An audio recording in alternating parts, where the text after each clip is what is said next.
Hello and welcome to the final part of this Warbringer Nemesis Titan build guide for Adeptus Titanicus.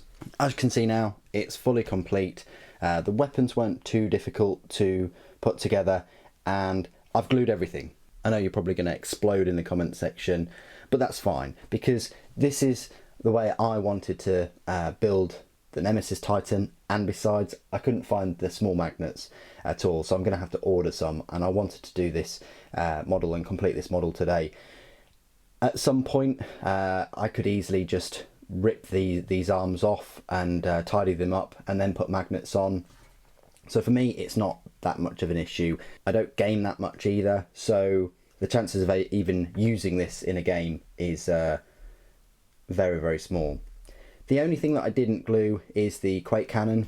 I glued the actual gun itself to the support because if you don't glue it, it doesn't stay erect.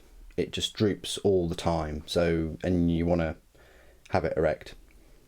So I glued that in place, but I didn't glue it because I want to sort of move that about a little bit. You don't have to glue these anvilus cannons in either. But I did, just because they're quite annoying. They keep popping out, and again, if I wanted to magnetize them, I'd just have to buy more magnets and put them on there. I like the attention to detail, especially with these little periscopes at either side of the gantry or this platform. That's an incredible attention to detail. All the armor pieces are beautifully made. It's going to be really tricky for me to get my paintbrush in there, but well. And I've kept it with this configuration, but I can confirm that the weapons are exactly the same size as the Reaver Titan weapons. They are Battle Titan weapons after all, and it's the same for Forge World too. If you're after a 40k scale of this Titan and you've already got a Reaver Titan, you can mix and match your weapons and but I'd strongly suggest you magnetize those. And like with this, I'd suggest you magnetize it too. They give you the option to do that. There's enough space in there to magnetize it. I've just noticed that gun's a bit wobbly, so I'm gonna have to go in there and sort of fix that. That one's okay. Yeah, it went together really well, really happy with it. It's larger than I thought. I will be doing a review, its own review, of course, in my usual fashion with a load more size comparisons. One thing I will say is you get these cablings. I'm not really sure what they're for. I think they're for the legs, if you move the legs a little bit and have it in a different pose, which is possible.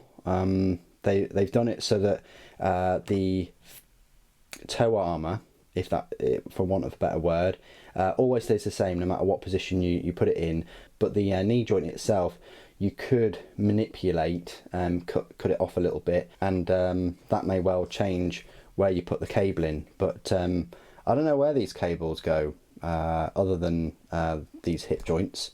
So yeah, these were spare, and then you've got the front platform armor pieces. These were spare too. I guess that's if you wanted to have a Chaos Warbringer Titan, you can use those instead, or if you just wanted to have a plain one, you could use these ones. So it gives you a nice fair few options. Doesn't give you any other weapon options, which sucks in a way, but that is the same for the Warlord Titan too. You just get the missile launchers and the volcano cannons in that kit. But yeah, I've just got like a little Cerastus Knight here, which looks really quite cute compared to it. And this is pretty much the scale that we're talking about here. The Warbringer is just a little bit taller than the Reaver. So this is great scale in terms of continuity, in my opinion. So yeah, thoughts on the kit.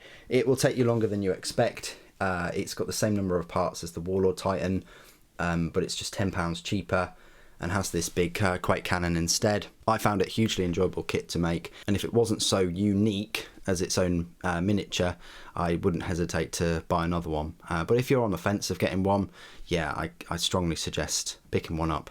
But that's it for my build guide. I'll be back with a review with load more size comparisons with lots of other Adeptus Titanicus models, and I'll go through all the rules and things, and I'll go through the 8th edition rules as well. Why not? So I hope you'll join me for the full review of this model. If you have enjoyed this heavily edited build guide, please put it in the comments below if you'd like to see more. I'm definitely going to do a more in-depth build guide for the full size Warbringer Nemesis Titan, because that is a very expensive model and there seems to be a huge amount of interest in that one too.